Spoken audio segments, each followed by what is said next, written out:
All right. Good morning. That was quite a morning, wasn't it? Flurry of activity and many statements of conviction.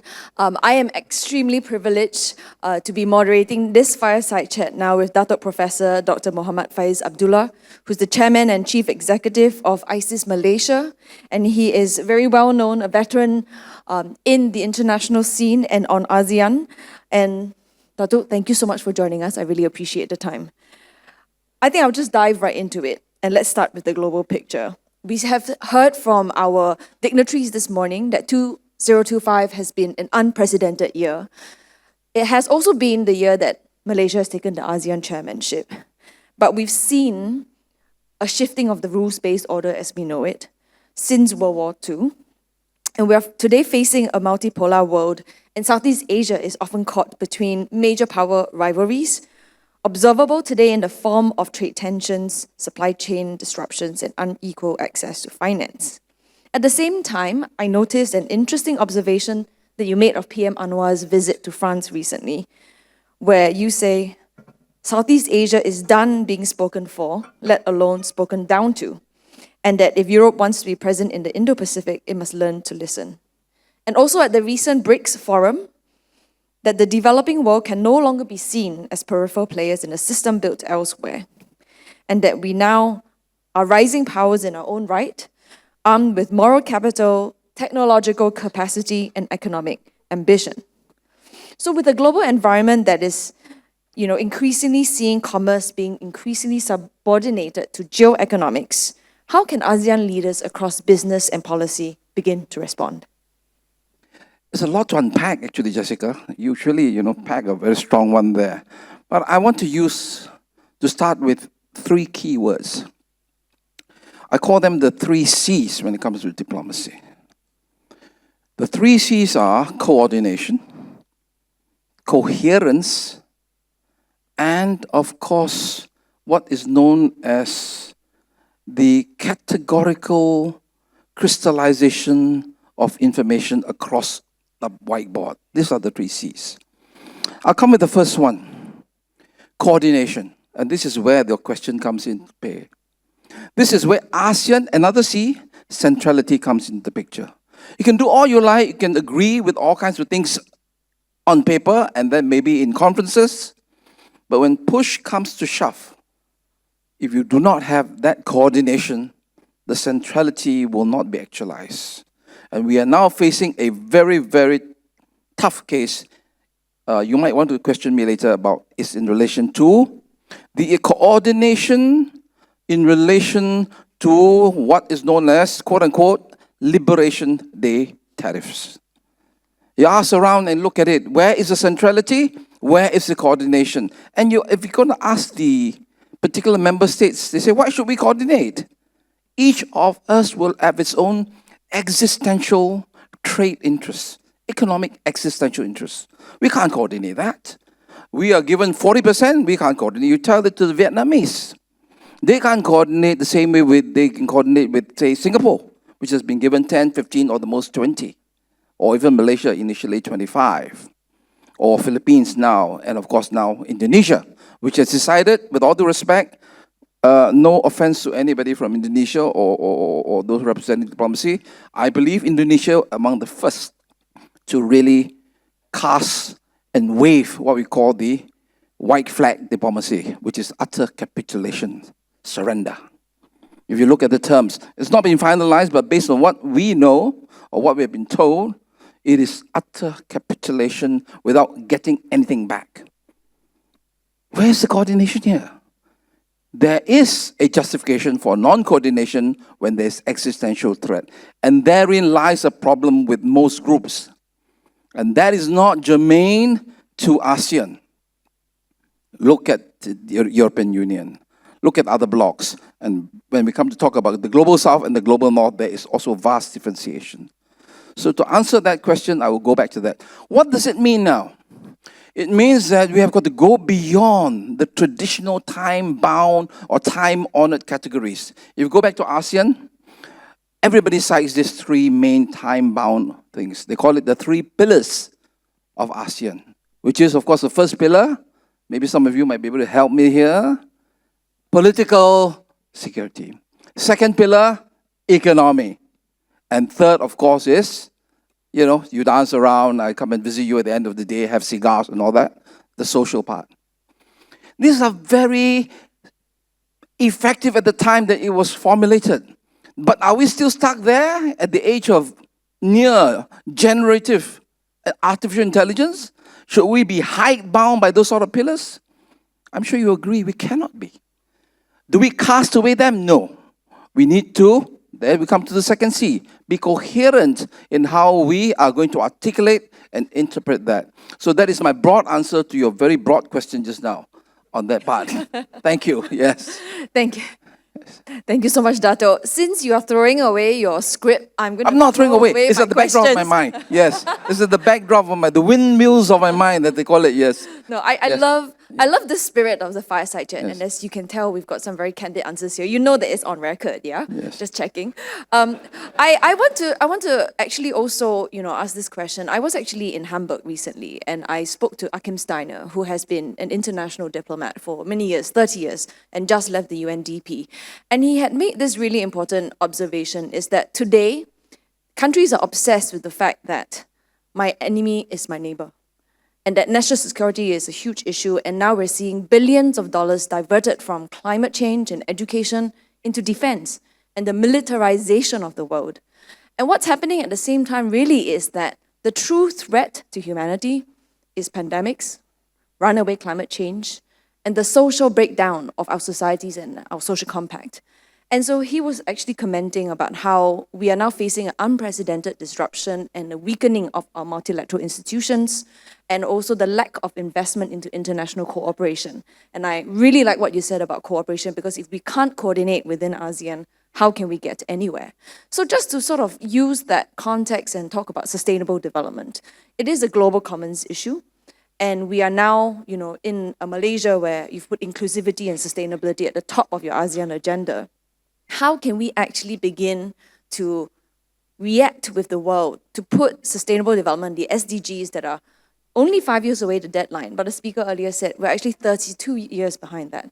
How are we supposed to crack the issue when multilateralism and international cooperation is weakening? Thank you. I don't know about you, but I'm feeling hot. This fireside is getting hot here for me. Also the blinding lights, as they call it. Great, you mentioned that we are coming on to the real territory. The real McCoy here is that when we talk of climate change, energy transition and the light, environment, there is that big H word going on, and that H word is called hypocrisy.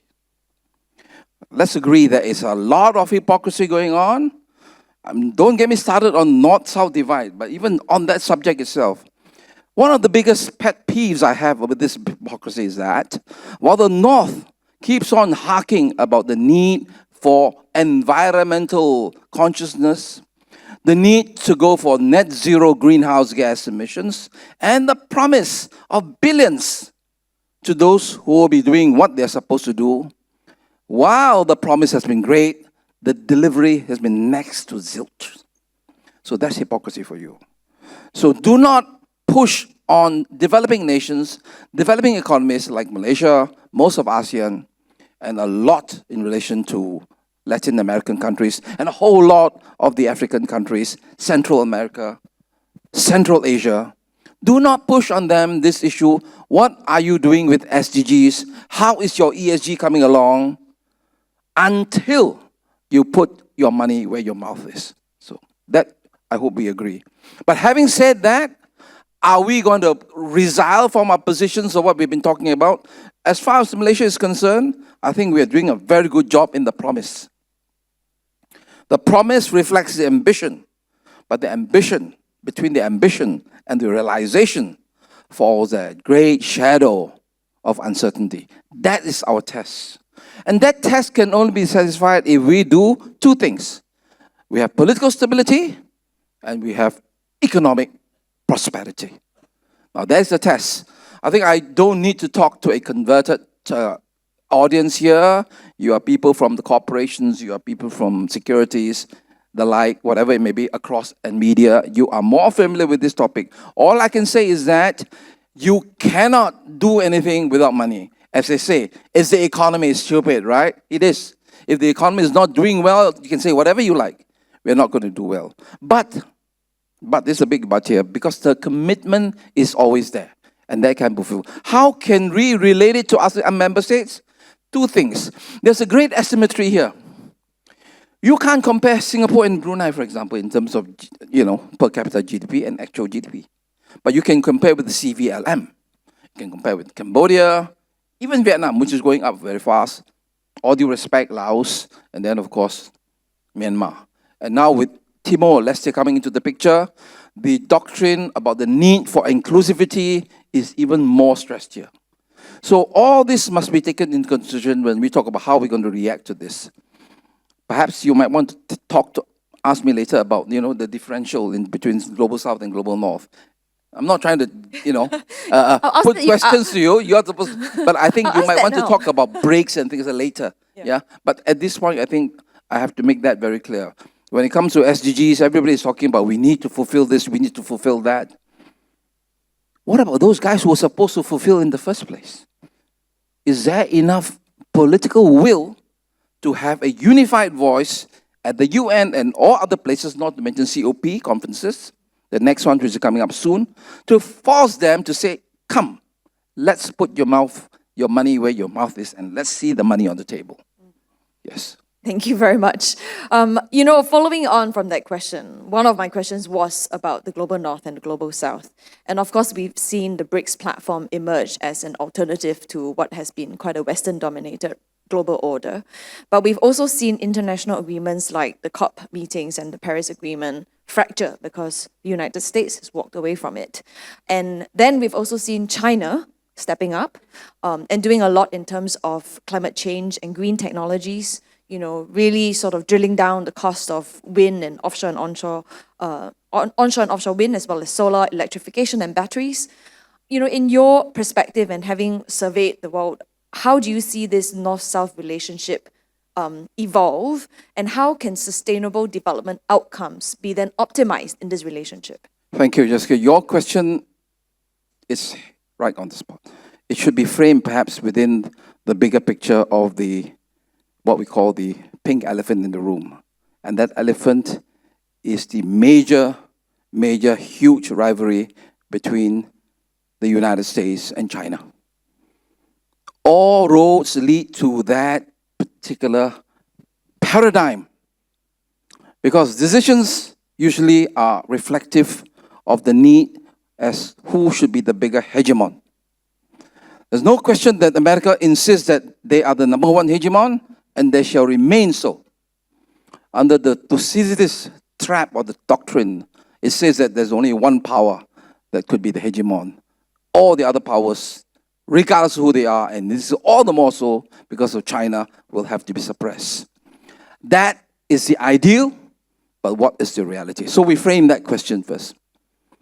Now, I'm not going to be pro-China or anti-West or anti-America. Let me give you the facts. US, you mentioned basically Paris Agreement, flush down the toilet.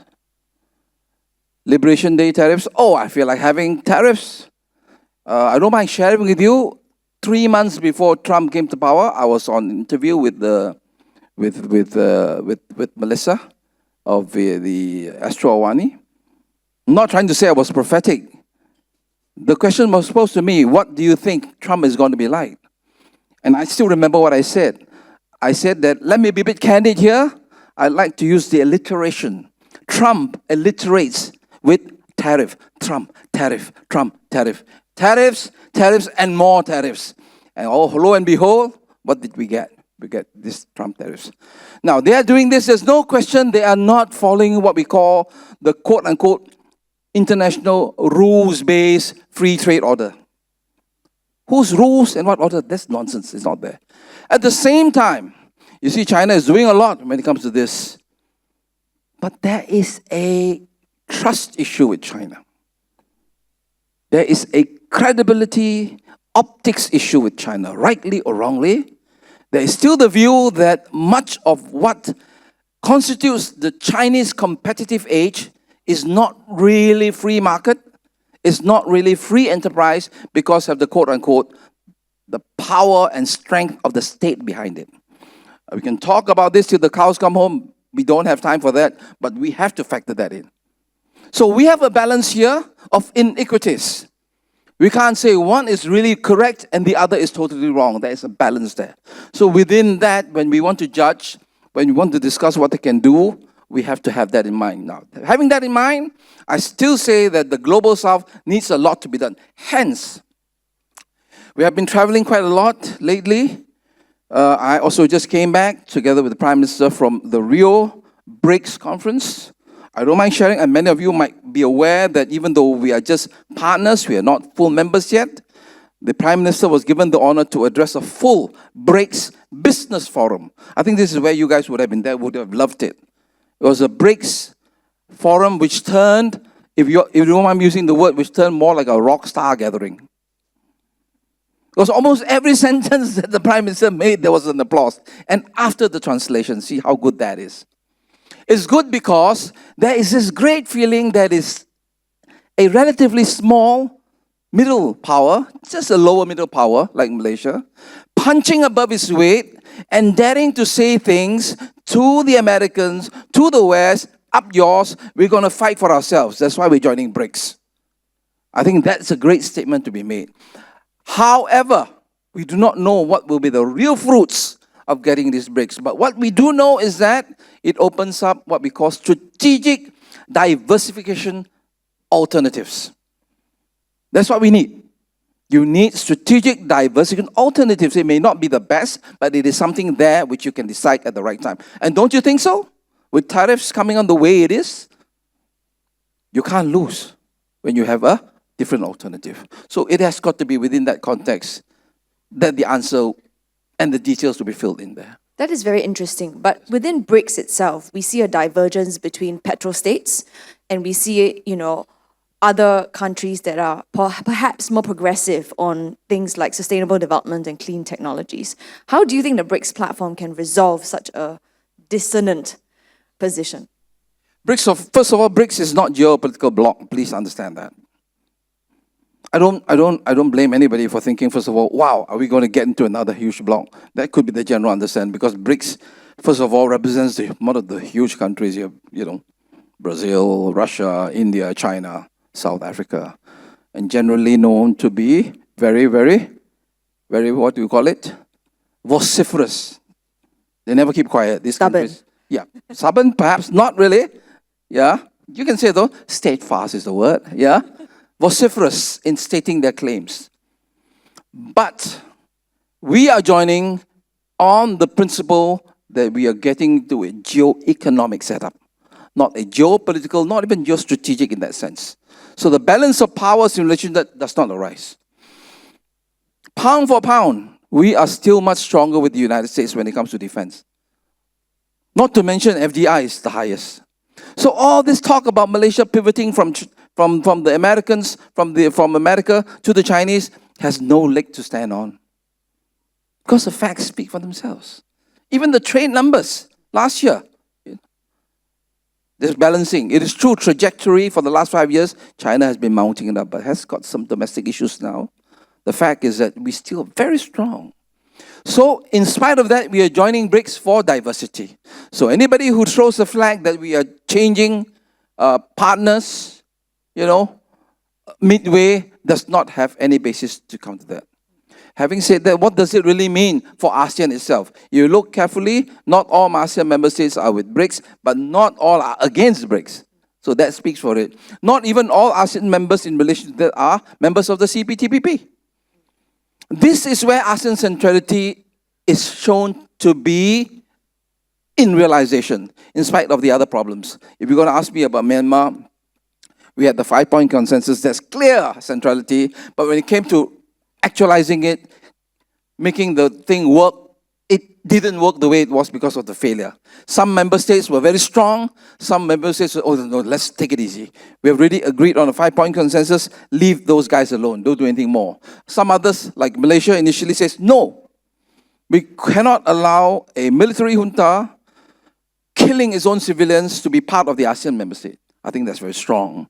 And then you have other countries who say, let's not get involved. Same thing with South China Sea. Centrality and the togetherness is not there. If you ask the Philippines, they'll say, no way. We are now reacting from the years that we had under Duterte and now under Marcos Jr., we are going along the side of the Americans. It's in plain sight. They have made no bones. I've had talks with my colleagues. They have made no bones about it. There is a big opposition domestically, but at the international front, there's opposition. Vietnam, the treatment with South China Sea is different. Malaysia, how we look at South China is also different. But that's the diversity there involved. It's not a failure of centrality. So that would answer your question about how are we looking in relation to North-South. We are pushing it, we are punching above our weight, we have soft power and we're going to use it. Thank you so much. I'm going to ask you one question and I'm going to come to the audience. You get to also fire a question at Datuk. But, you know, when we talk about climate change and the crisis that we're facing today, the ICJ has just ruled the past week, this historic ruling that countries have a legal responsibility and also to regulate their companies. But at the same time, we're facing a lot of political fatigue. We are seeing rising populist sentiments, nationalism, and geoeconomics, as you mentioned. What are some of the key levers that policymakers and politicians can really use to sort of get the world back on track on this extremely important issue? Because if we don't solve the climate crisis, there isn't really a future. So we'd love to hear your thoughts on that. There are three things. You're right. Fatigue is the word here. And the fatigue is caused by a lot of promises made, a lot of expectations being built up, but there's no insufficient assistance when it comes to the resources in order to fulfill those promises. That's why the fatigue is there. But there are a few things which must be done. Number one, a reconstitution of the financial architecture of climate change. I think I said it from day one itself. I've been talking about it for the last 3 years. We have not seen a tangible, palpable, solid change in that financial architecture. If you have good contacts with America, with Europe, and with those Scandinavian countries, find out and ask a simple question. How much is your country contributing towards the entire piggy bank to help resolve climate change? Very sadly, the developing economies, which are expected to do a whole lot more, are the ones which are more financially stressed. So that's one. To resolve this, that has to be done. I think we're coming back to the full circle at the risk of sounding like a broken record. Without money, you can't do anything. And with only promises, you can't do anything either. Number two, what are those low-hanging fruits which can be done? I think this is where countries like ASEAN, provided we don't have further problems. We have always been talking, we are now number 5 in terms as economy. We're going to be number 4 very soon as the largest bloc. Yeah, but if the Thais and the Cambodians are going to start killing each other every other day, I don't think we can still use that tune anymore. That's why it's so important to have these peace talks. But having said that, I think this is where blocs like ASEAN should set the example. Within ASEAN itself, you're talking about setting things by leadership by example. I think we can set that. For example, in terms of what we have, Malaysia itself, with our NETR, the energy transition roadmap, and how that is also being translated, particularly within the ASEAN region. We have the ASEAN power grid, for example, and all the peripheries dealing with it to show that you can actually resolve this. And if you go section by section, and it spreads around, particularly the Latin America states, and of course, Great Africa. I don't mind sharing that Malaysia will also be going there soon. We're trying to set the tone on why we need to move in relation to energy transition. Also, G20 is going to be in Johannesburg. This is where we will also try to make our voice heard, even though we are a lower middle power. That is where you can say there's some how things can be done across the path. Yeah. Fantastic. Really encouraging to see the leadership coming from the Global South, actually, now that you mentioned it. Any burning questions here? We have a few minutes left. I want to give priority to the brave soul who would like to fire a question at this fireside chat. Anyone? You were so rowdy earlier, and now suddenly everyone is so shy. I hope it's not because I've been very vociferous. I don't mind telling you, I love Q&A. I'll be very, very nice in my replies. Don't worry. Any questions? Otherwise, I'm going to take the next question. Okay, let you all think about it for a bit. Okay, I'm going to come to inclusive growth because you mentioned a lot about, Malaysia's leadership and Timor-Leste being in the queue and now taking leadership to resolve this conflict between Thailand and Cambodia. How do we ensure that, not just ASEAN countries, I suppose, but the global south, coming back to that idea again, is not left behind in all these, I suppose, politics and sort of national priorities. The other dimension I want to add to that as well is I noticed recently you had also mentioned this tri relationship between ASEAN, the GCC countries, and China. Trilateral, yes. And, with new sort of alliances forging in these ways, how do you actually, imagine inclusivity to be embedded in it? Thank you. Trilateral, before the Trilateral Summit happened, that is the trilateral between ASEAN, GCC, and China, the Prime Minister sent a letter, which was received before the summit, giving a corresponding, equally important trilateral, which is ASEAN, GCC, and the US. So it was not a case of ignoring the West, or having this trilateral, particularly with China, to show that it is a case of the East or the global South trying to flex its muscles. No, it's not that. It's simply because of us trying to maximize our potentialities. That's why we had this trilateral. Now, to answer the question, does it defray or go against the very doctrine of inclusivity? No. You know why? That's because when you get strong flows coming in from this trilateral summit and all the multiply effects, it will flow into the less developed economies. That was the whole idea in the first place. Because if ASEAN is able to attract and make use of the potentialities that come from here, the doctrine of inclusivity would therefore mean that less developed economies, particularly Timor-Leste later, and you have Laos basically, and you have the CVLM, would be able to derive from it. That's the inclusive part. Now, what I wanted to say actually was more than that. What we have is a situation where the current level of understanding between the global South and the global North is that the global South represents not a natural evolution. That is the view. It represents a deliberate effort to go against the basic doctrines of the global North. Now, let me clarify. This is the usual part historically where we know colonizers and the colonized. No offense to Adam Smith and all that. They keep talking about how great their rules-based, free enterprise, capitalistic economy. And when things don't happen the way it should, naturally, in the end, you have the invisible man. The invisible thing will rectify things. This is a, typical Western Adam Smith doctrine about how economists will finally find an equilibrium. Yeah, the invisible hand of the market. Yeah, but the problem with this invisible hand, it continues to be invisible. Nothing happens. We know, judging from the history of the West itself. In the Western economies, they couldn't find the equilibrium.